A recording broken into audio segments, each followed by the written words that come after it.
Welcome to the Thrive podcast with the Shiloh Missionary Baptist Church.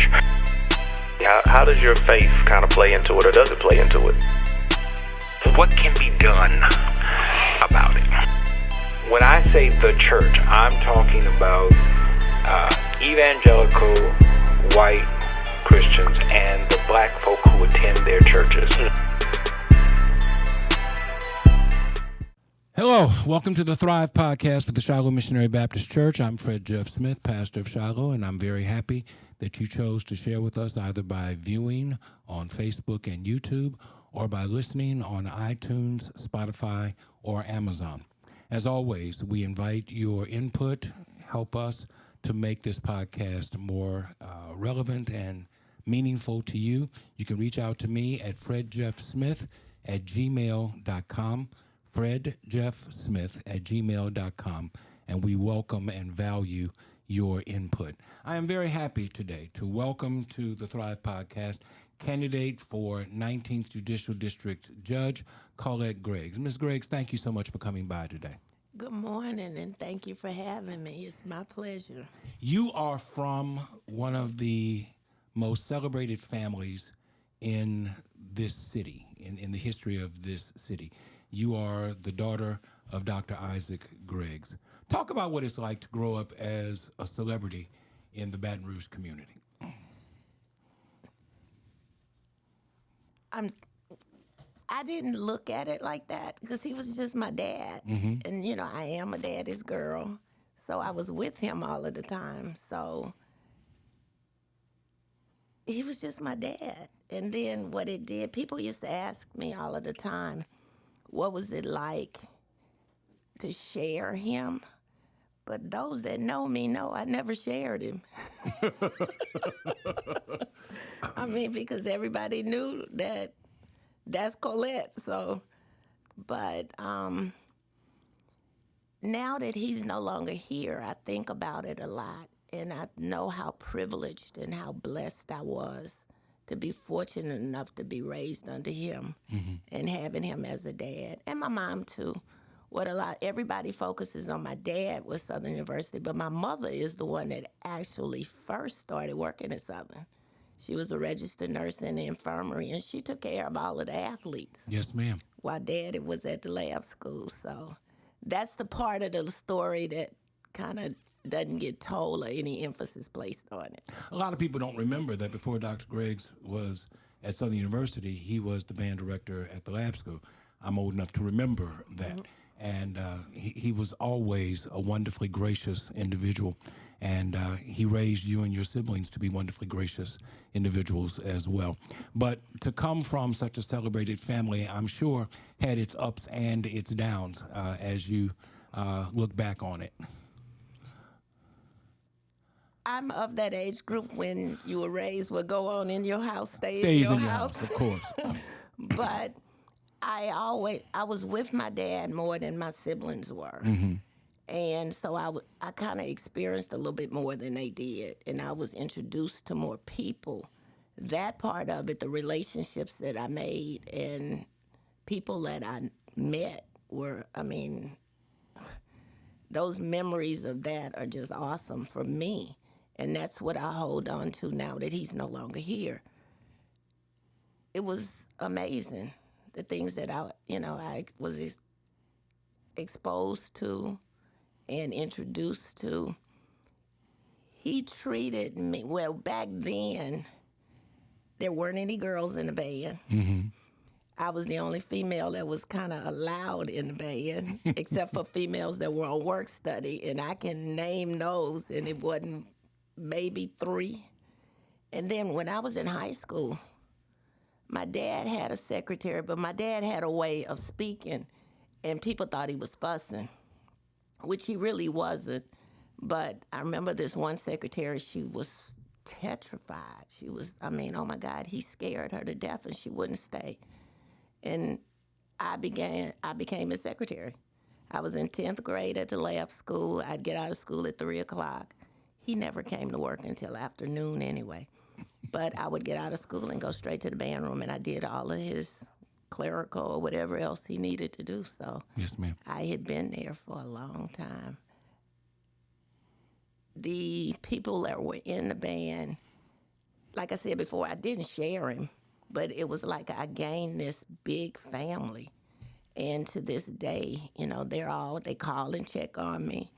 And it's just a great experience. Growing up on Southern University's campus, I wouldn't have changed that for nothing in the world. Yes, ma'am.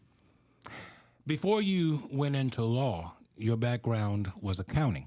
You have both a bachelor's degree and a master's degree, one from Southern, one from Atlanta University in accounting. What drew you to accounting before you made the transition to law? I've always been good at math.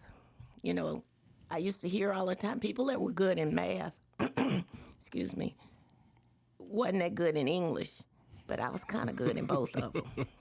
But I really loved math. Mm-hmm. And there was a professor of mine, well, actually two professors, Vincent Jones and Lincoln Harrison.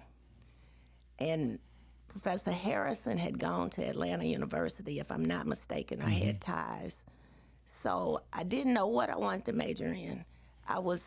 When I enrolled at Southern, I was 16. My birthday is late in the year. And I had no clue what I wanted to do. Mm-hmm. I knew I wasn't ready to go to work, and I didn't want those responsibilities, and school was always fun for me. Mm-hmm. So I was going to major in math, and then Daddy was like, what are you going to do with that degree? I don't know what I was going to do with it at that age. So they told him, tell her to major in accounting. Okay. And I did, and I had two wonderful accounting professors. I mean, Mary Alice Darby and Vera Hollins, you know. Southern made me played an integral part in the person that I am today. Yes, ma'am. And, I mean, it's just, words can't express what Southern University did for me.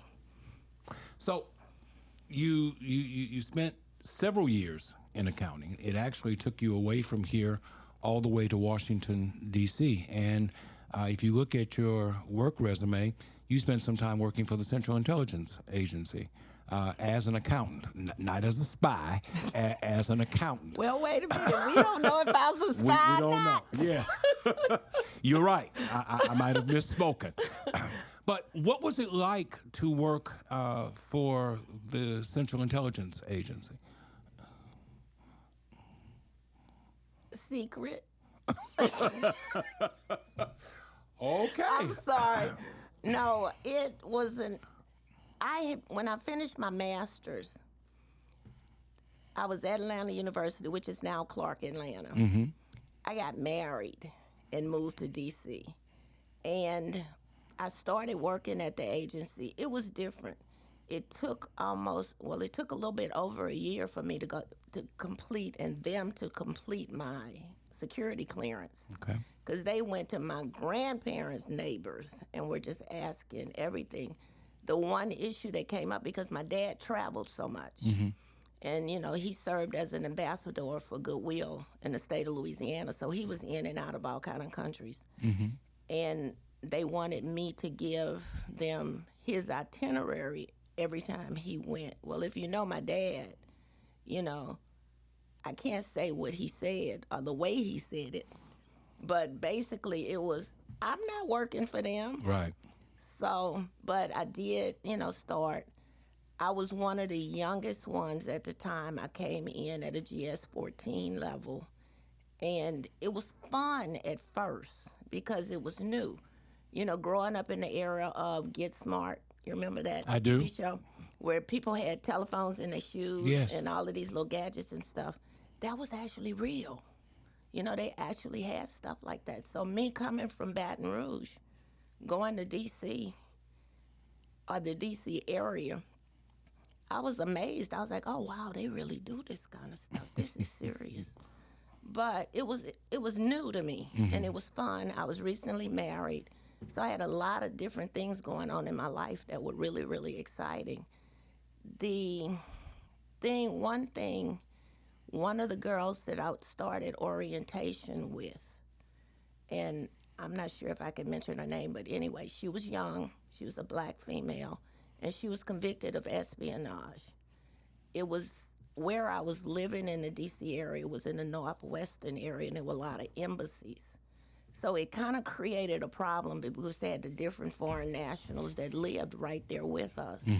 And then everybody had swimming pools, and we would be out by the pool, and we would be talking back and forth. As you see, I talk a lot.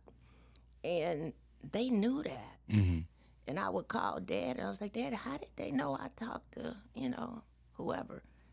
And he didn't like me working at the agency.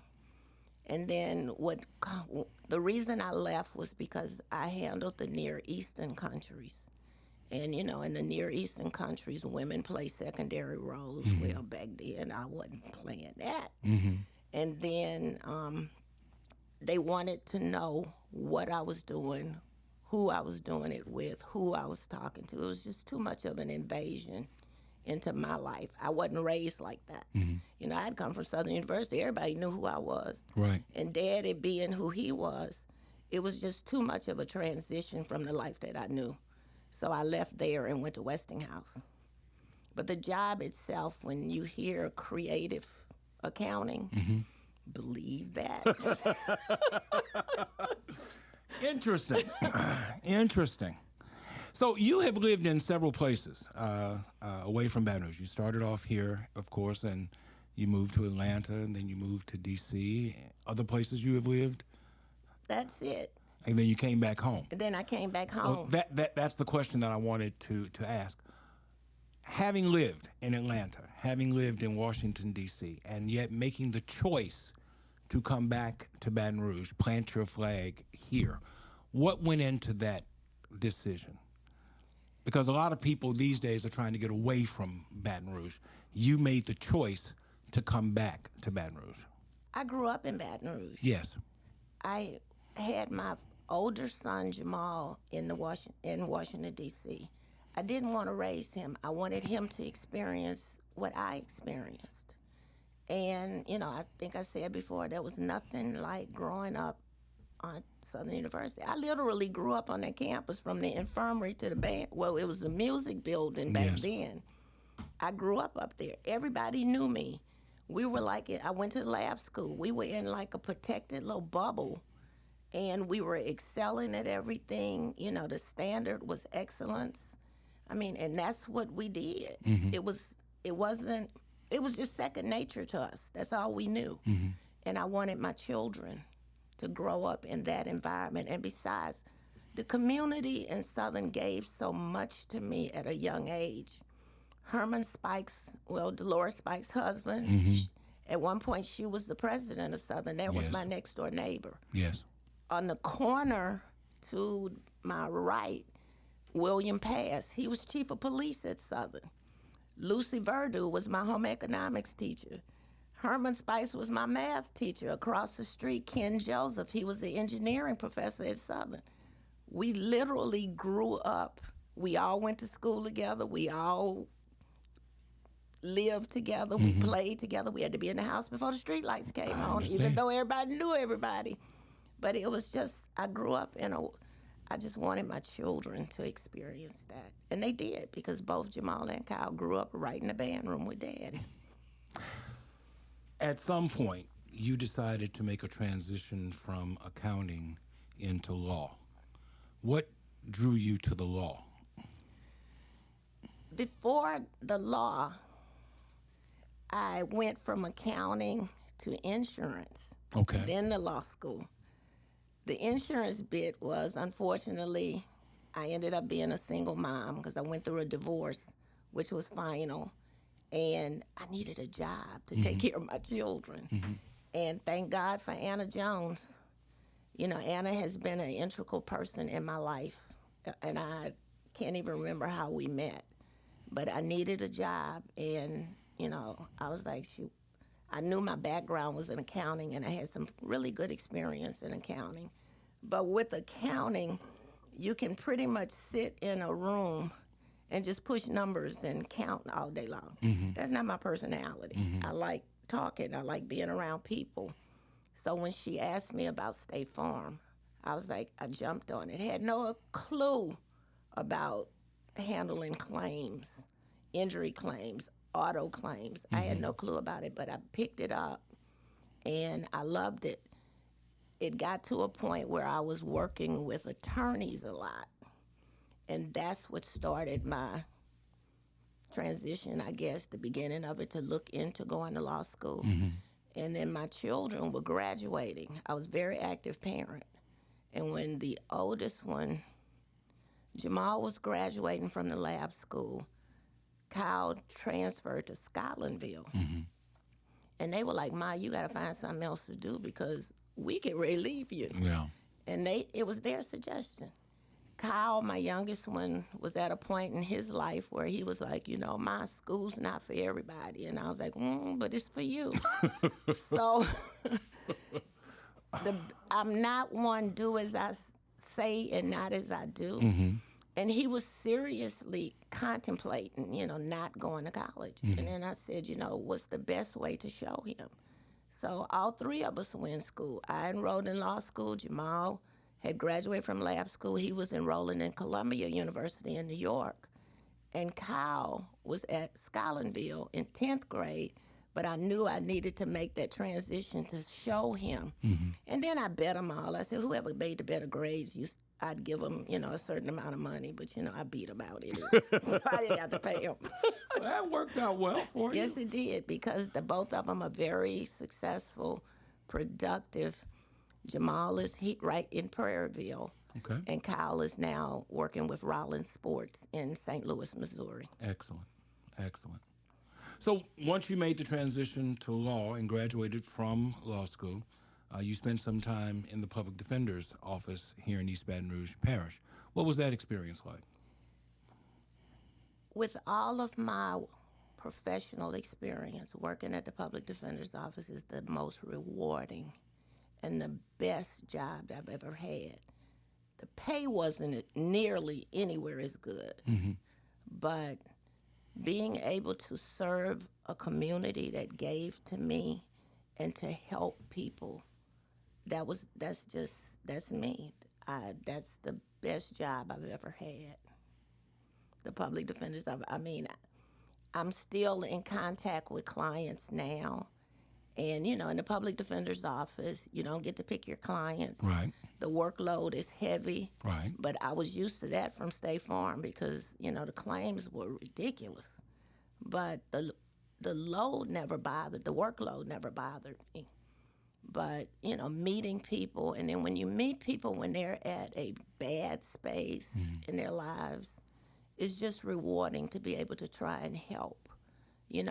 I had clients, but for me, with a client is one thing, but that whole family unit is important. So I not only represented that client, I represented that entire family.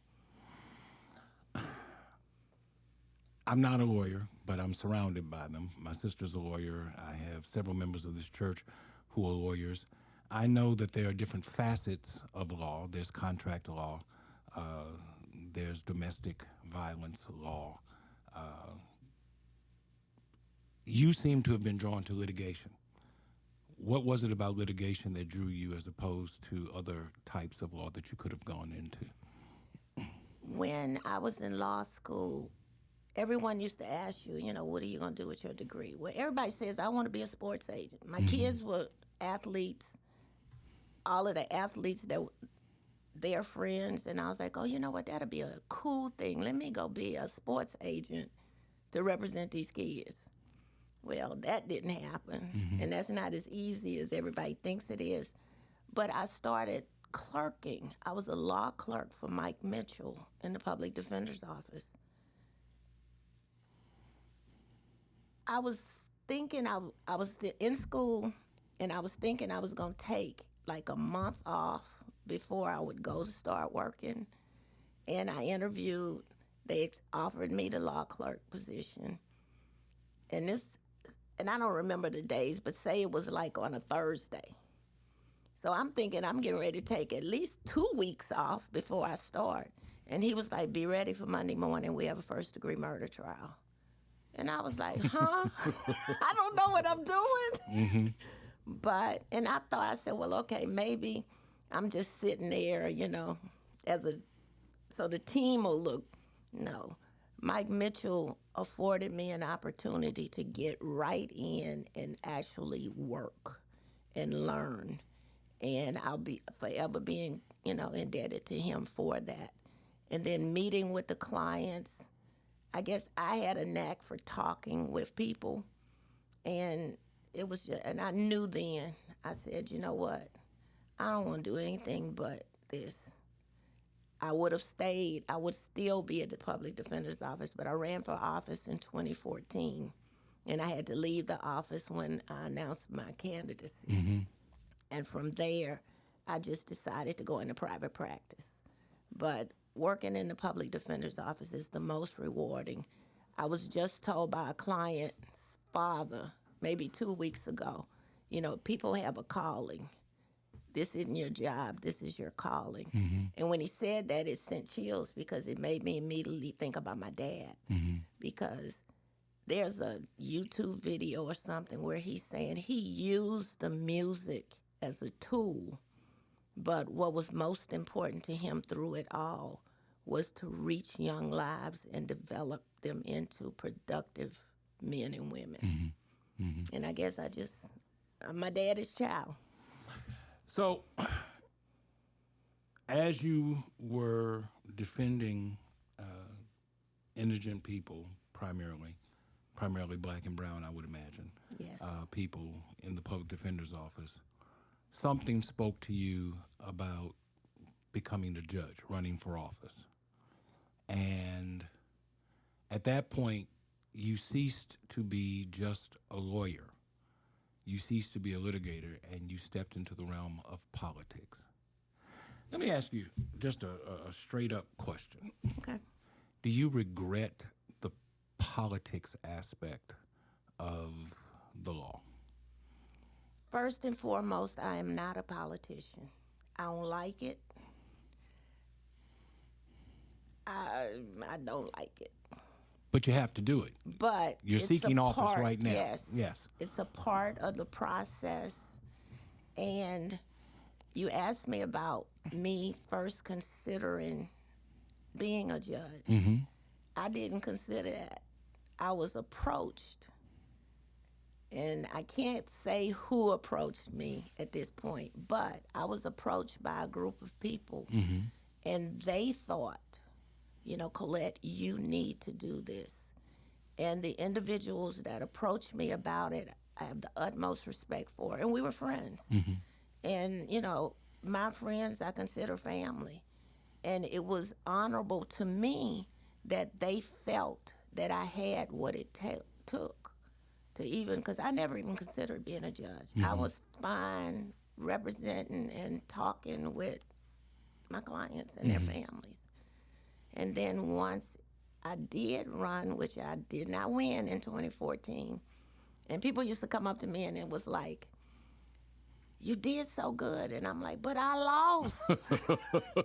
You came so close. This not horseshoes. Yes. But it was that experience, that was a great experience for me too, even though I didn't win, because I was out. The campaigning part, the talking to people, meeting people, meeting people where they are, that was just very, very enjoyable for me. And that's the part of this that's the part of it I do like.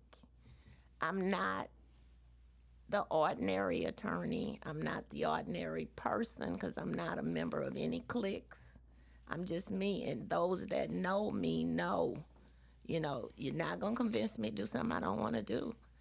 And, I'm just me. So how does that work? Because politics is by nature compromise and negotiation. And I would imagine, I've never run for office. I've been around people who have run for office. But I would imagine that at some point you are tested with regard to how much compromise you are willing to make in order to secure someone's support for the office that you're seeking. I'm not going to compromise on anything. First and foremost, I am a child of God. And I mean that with everything in me. My steps are ordered there first. And, you know, the majority of our elected officials here in Baton Rouge all know me. And they know if they ask me or say something that I don't agree with, I'm going to say it. I'm going to tell it. I'm getting better on how I deliver it. But I want my actions, I want my experience, I want my background to speak for who I am. So, and at this point in my life, nobody has come to me. I've not been asked to compromise anything. And my actions speak for itself. As you prepare to move to the other side of the bench, assuming that you'll be successful, what is it that you see from your current position that you would most like to change from the judicial side of the bench? I might get in trouble for saying this. I'm a stickler for time, and nothing aggravates me more than a docket saying 9 o'clock, and we're sitting there for an hour waiting for a judge to take the bench. Mm-hmm. I've always, even when I was in the public defender's office, because, you know, I had to be there, but the individuals that I represent basically are hourly wage earners. Mm-hmm. If you have to be in court, that means you have to take off from work. If you take off from work, you don't get paid. And I just think that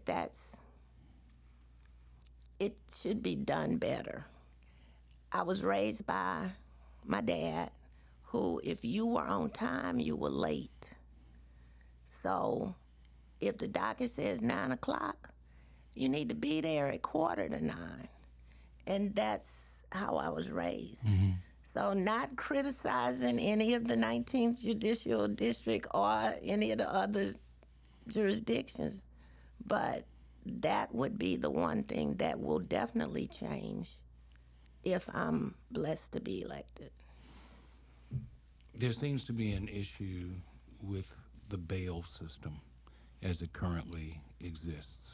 There are a lot of people who have been arrested and charged with a crime, but they do not have the means by which to be released from jail until trial comes. And there's I don't care what you talk about, a speedy trial. There's a long lapse of time between the time that one is arrested and charged and booked and what have you, and that person actually comes before a judge and has a trial.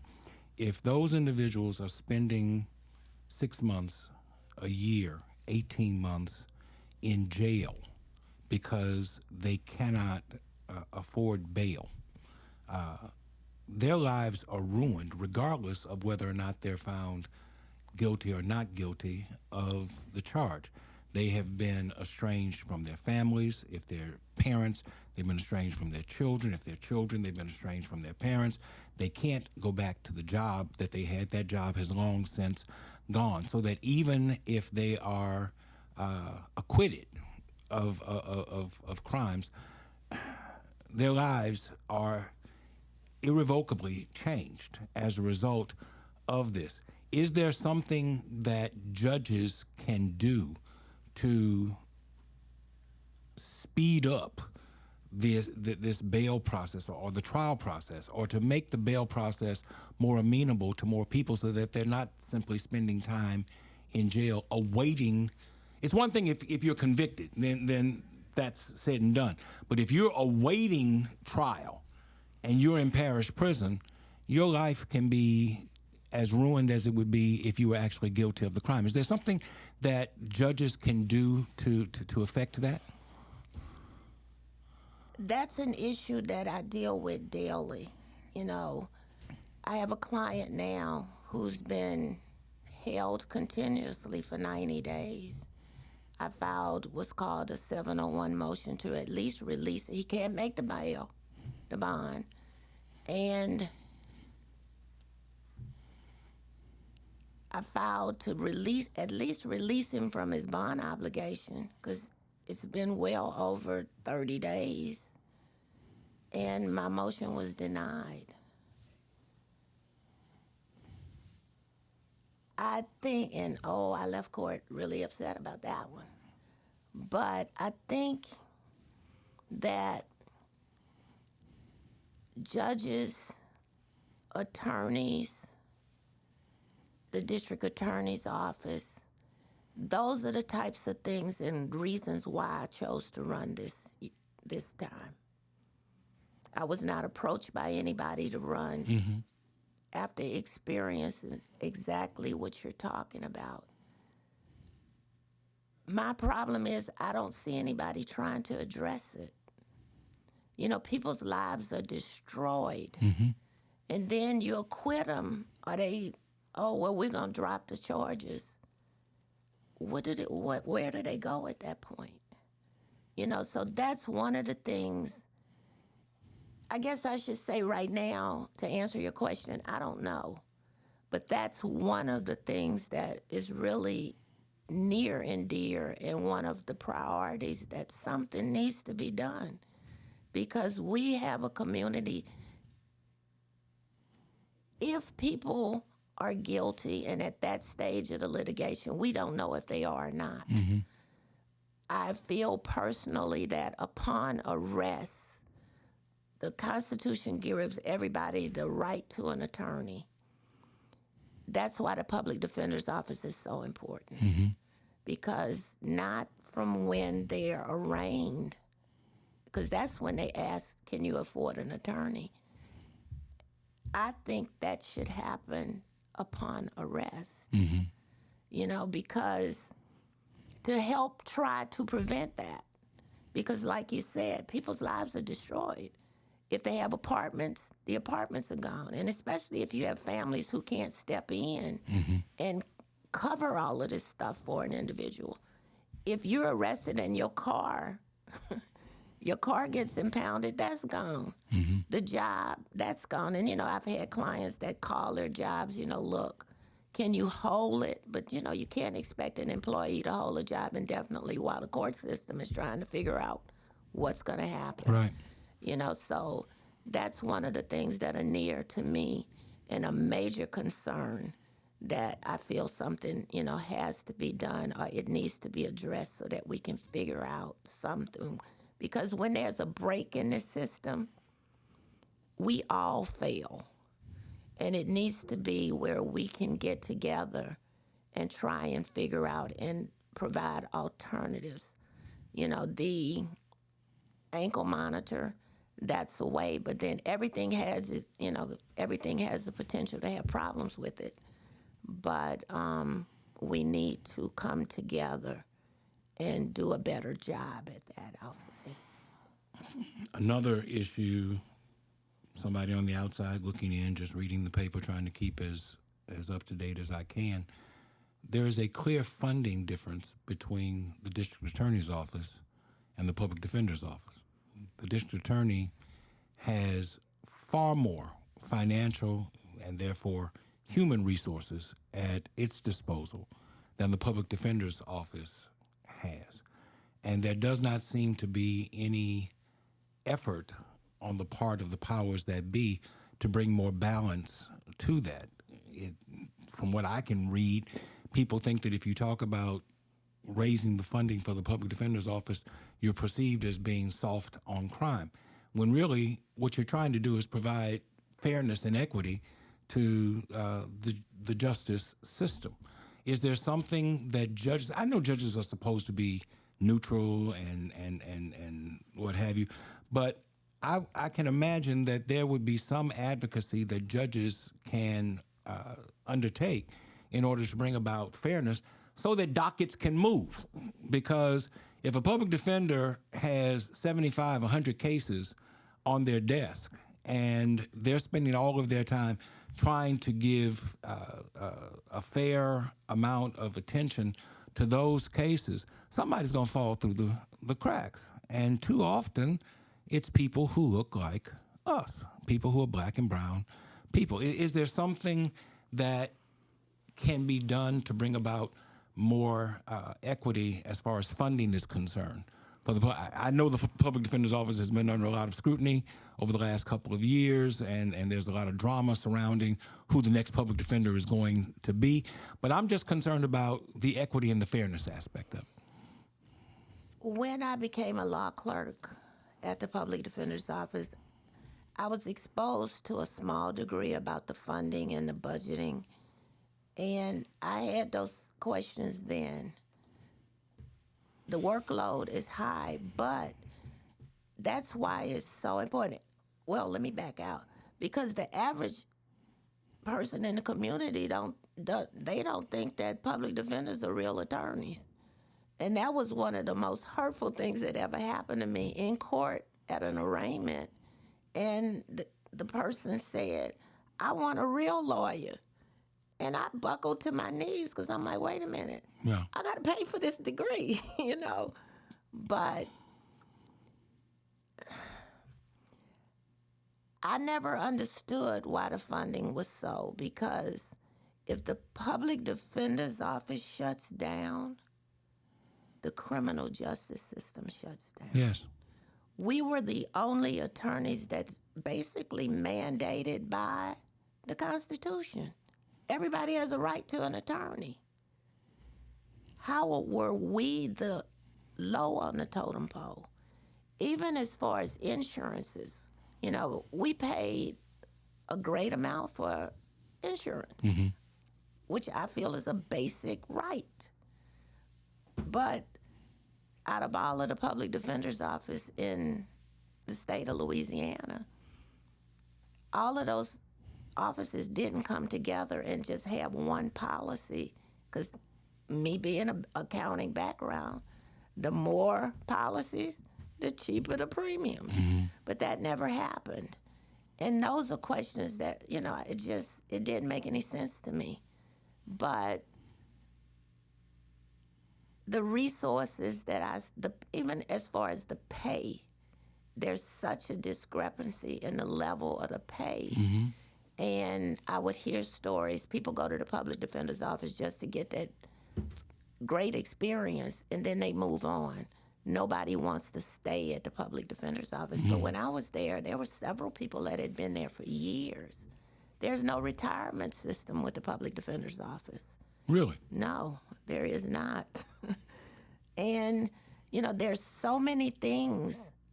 To be a public defender, you got to want to do it because it's so much coming at you. And your lifestyle is definitely not the lifestyle of an attorney as people perceive it to be. But I just think the public defender's office should be, it's not state run. It's not, well, state funded. It's not parish funded. It's a funding of their own, from my understanding. And they get a portion of it from the tickets and, you know, the fines and the fees. And I'm not sure if it still is, but the representation for an attorney in a public defender's office is $40. Some people couldn't pay that. And it's just unfortunate, because to me, that is the most critical and most important office in the entire system. But again, the majority of the clients either are black and brown or they're minimum wage employees. And we live in a society that just places very little emphasis on that.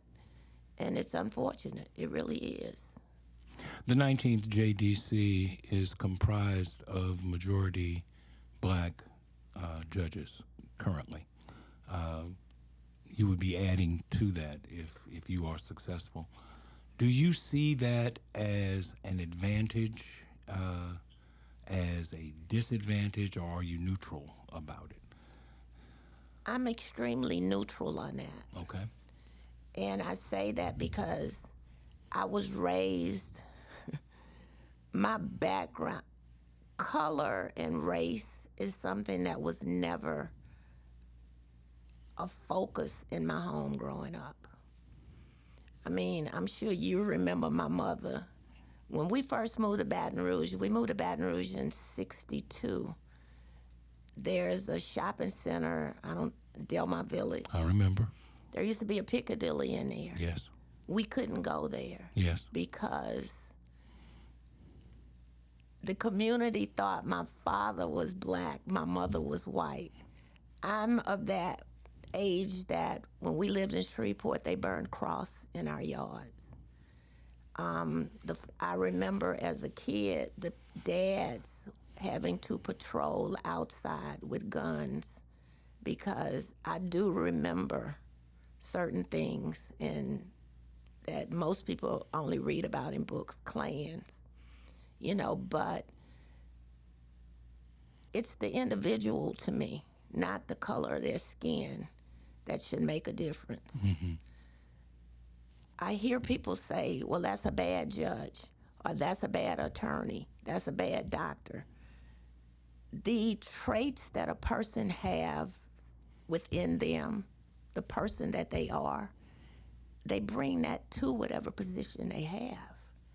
So that's why it's so important to me. And as we're out canvassing, I tell people, my canvassing isn't to go out and ask people to vote for me.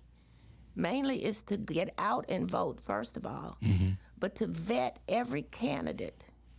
Know as much as you can about that candidate, because whoever that candidate is, they're going to bring it to that position. So, and we all as humans are always going to put our first foot forward. We're going to try because we want to impress. But once you get to that position, then the real you comes out. Mm-hmm. And that's my message when I'm out talking with people. Look to see who that person really is. And then that will tell you, not the color of my skin. Mm-hmm. When I ran in 2014, that was comprised of a majority white district. I ran against an incumbent white male, and I did pretty good. Mm-hmm. The message is never, for me, never about the race. It's the person. You are a person of faith. I know that. You're a member of Mount Zion First Baptist Church. I am. Can you share with us how your faith impacts your approach to the law and how it would impact your approach to the bench? I've been asked numerous times, how can you represent somebody charged of this crime or that crime? I don't judge. How can you judge? I don't judge anybody. As a judge, as an attorney, as an accountant, as a claim specialist, I've always had to make decisions based on the actions of someone else. It's the actions that you're judging. It's the actions that you're making a decision on. So, for me,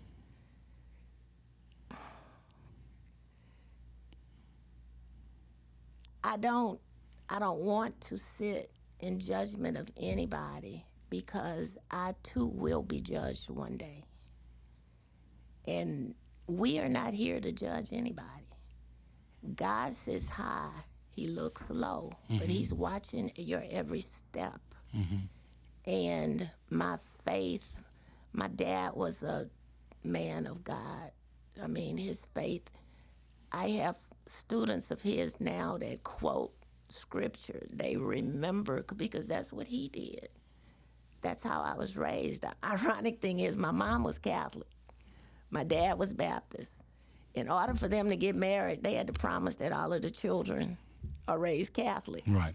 I'm recently converted. I grew up Catholic, but I never really got anything out of it. And I visited many churches here in Baton Rouge, and I've joined other Baptist churches, but it wasn't a fit for me. I prayed about it, and I was led to Mount Zion. And I'm blessed to have a tremendous pastor, but I have other pastors that I'm extremely close to as well. So I've gone through a lot of things in my life. You know, people ask me, how did you do so well raising your children? It's the grace of God, and I give all glory to him. Before we started this, you asked me a question about, you know, what I felt comfortable talking about and what I didn't. I made a decision to donate a kidney. So I'm going to take that out. I'm going to go, let's go on and go there. Well, you brought it up. So tell the story.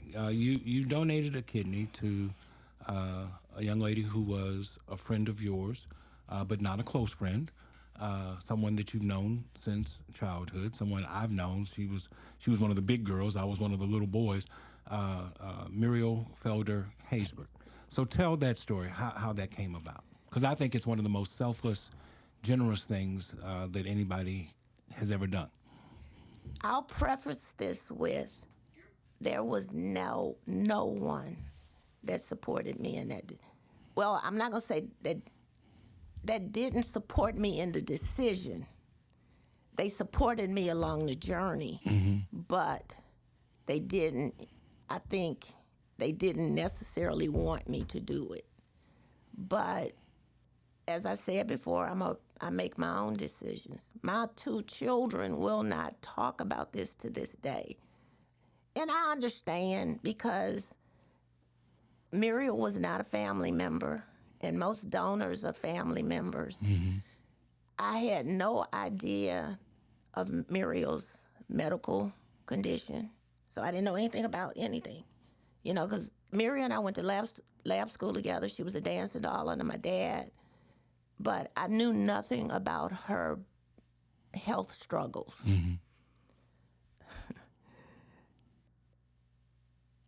I was called by a friend of mine, and I always say, but for Sandra, I may not have done it, because I wouldn't have been in that position to hear that Muriel even needed a kidney.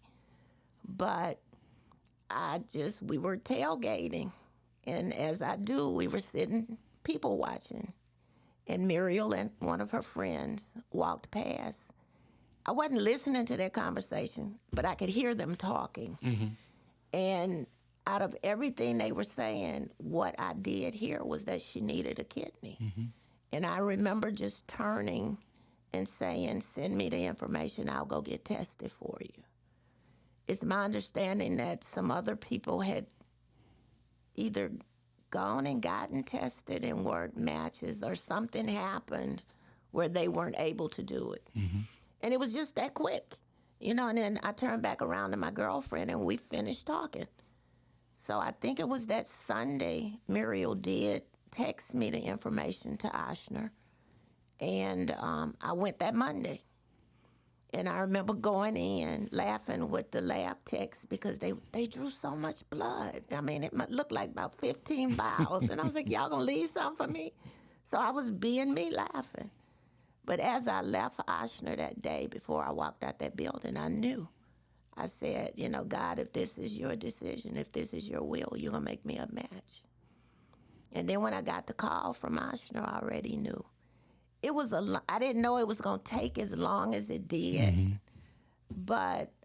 And I didn't know anything. I didn't know, well, I knew then that you could live with only one kidney, because my dad only had one. He had surgery, had to have one removed because of cancer. So I knew you could live without one. But I didn't know any details about anything. What was your recovery time from the donation? As we all know, we both have 2 kidneys. Right. One is stronger than the other.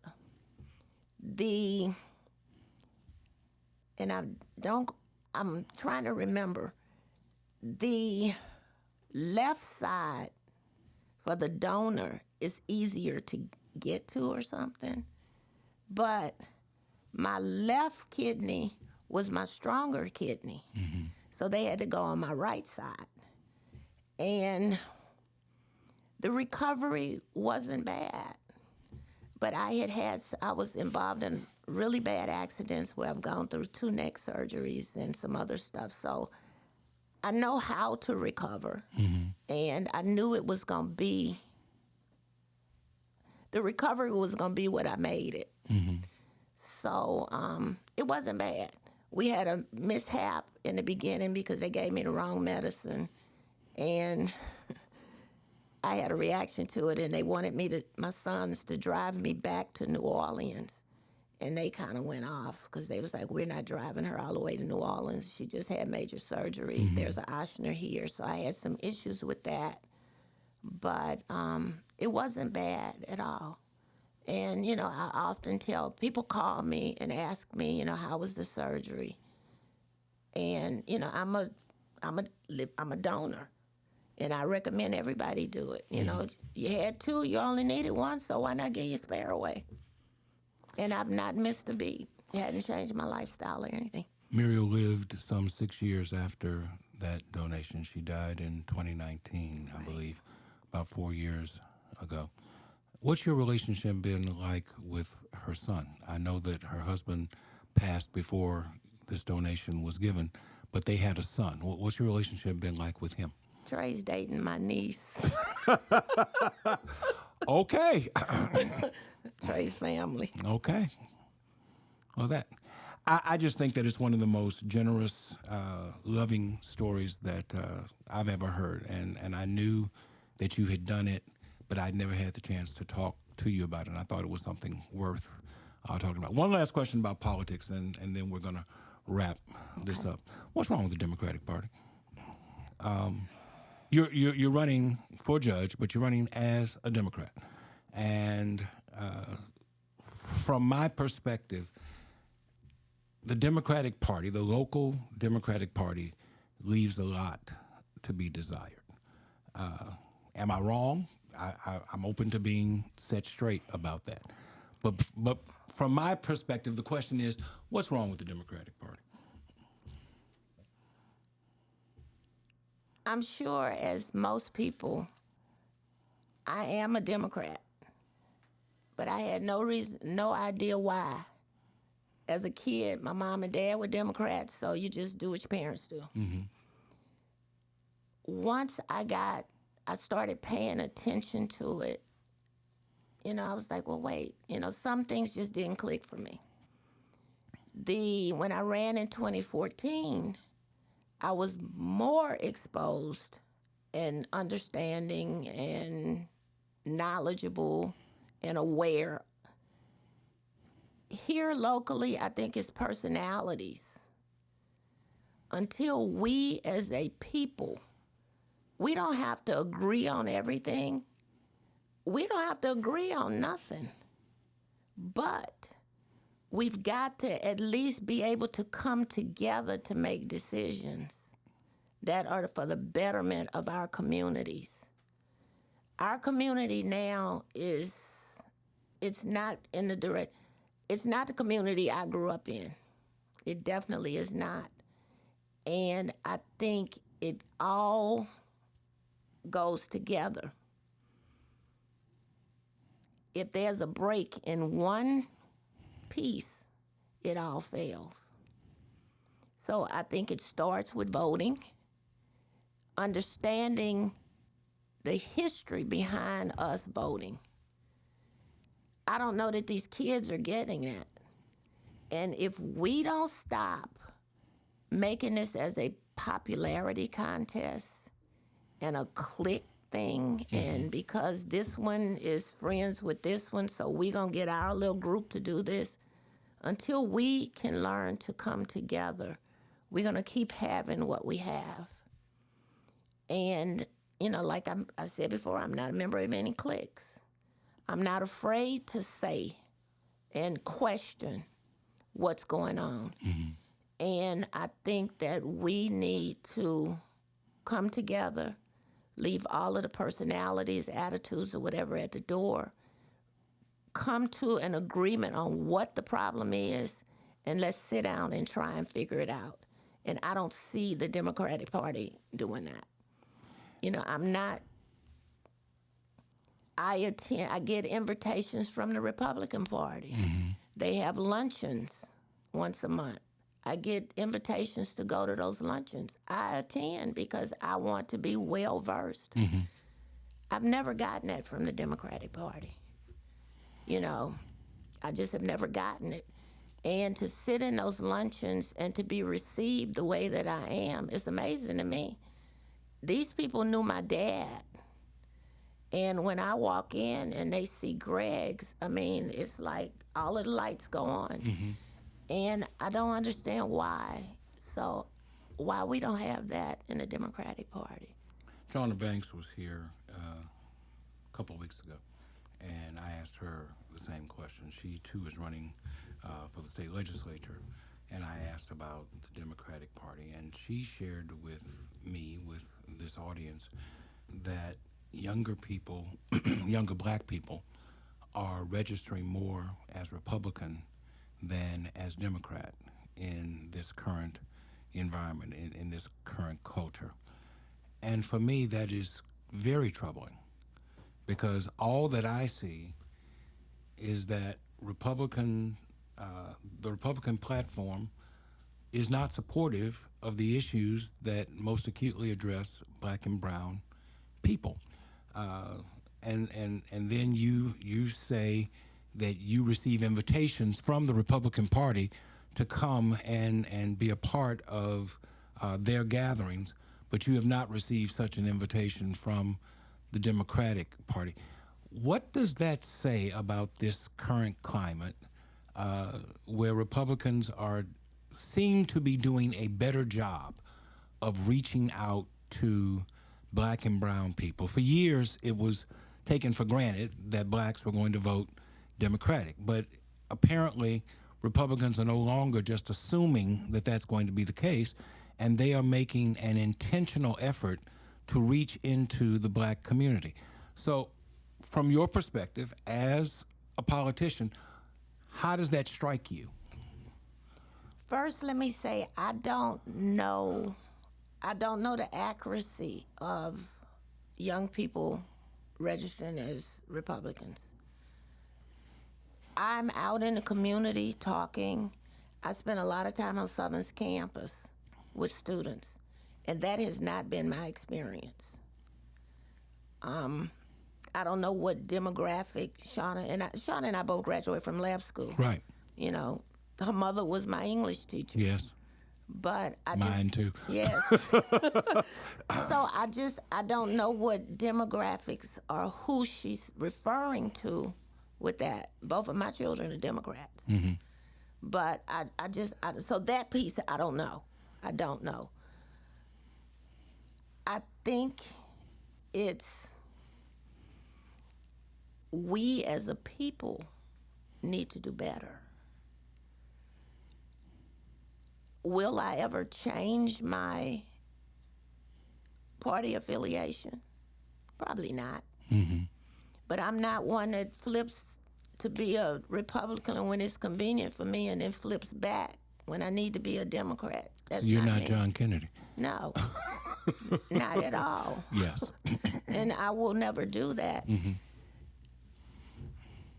When I talk to students, register, well, I'm a Democrat, so they ask me. I'm a Democrat. So a lot of the students register as Democrats because I tell them that. They ask me and I tell them.